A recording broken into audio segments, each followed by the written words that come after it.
का ए। और name each of the following triangle in two different ways, दो डिफरेंट वे में बताने हैं। तो ए क्या बोल रहा है, ये ट्रायंगल है, ये 8 सेंटीमीटर का है, ये 5 सेंटीमीटर का, ये 5 सेंटीमीटर का है, ये दोनों एंगल इक्वल है।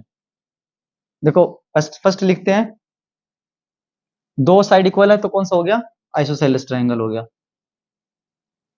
उसमें दो, इसमें तीनों एंगल कितने डिग्री के, 90 डिग्री से कम के, तो कौन सा हो गया, एक्यूट एंगल ट्रायंगल हो गया, एक्यूट एंगल ट्रायंगल। तो दो नेचर लिख दी।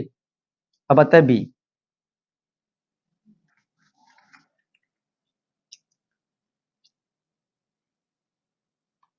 बी में क्या बोल रहा है, ये ट्रायंगल है, ये 90 डिग्री है, ये 17 है, ये 15 है, ये 8 है। तो तीनों साइड अलग अलग है तो कौन सा हो गया, स्केलन ट्रायंगल। एक 90 डिग्री एंगल है तो कौन सा हो गया, राइट एंगल्ड ट्रायंगल। तो दोनों नेचर्स की बता दी है। अब हमारे पास सी। सी में क्या बोल रहा है, ये 7, ये 7। देखो ये 90 डिग्री से, देखो दो साइड इक्वल है तो कौन सा हो गया, आइसोसेलेस।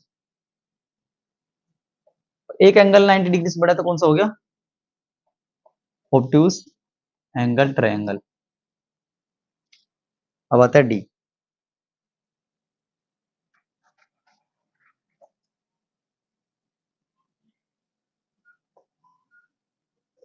डी में ये 90 डिग्री है, दिख रहा है इसमें, ये tan है, ये tan है। तो दो साइड इक्वल है तो कौन सा हो गया, आइसोसेलेस ट्रायंगल। और एक राइट 90 डिग्री का एंगल है तो कौन सा हो गया, राइट एंगल ट्रायंगल। ठीक है। अब है ई।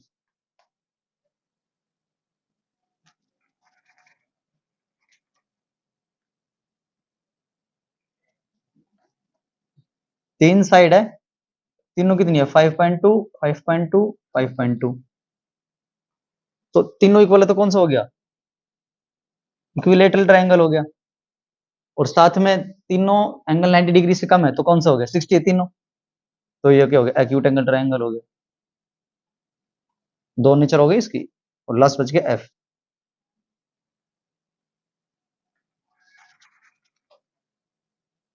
एफ क्या बोल रहा है, ये 9 है, ये 10 है, ये 15 है, ये 90 से बड़ा है। देखो तीनों साइड अलग अलग है तो कौन सा हो गया, स्केलन ट्रायंगल हो गया। और ये 90 डिग्री से बड़ा एंगल है तो कौन सा हो गया, ऑब्ट्यूज एंगल ट्रायंगल हो गया। तो दोनों नेचर लिख दिए, एंगल के हिसाब से भी, साइड के हिसाब से भी। तो ये हो गया क्वेश्चन।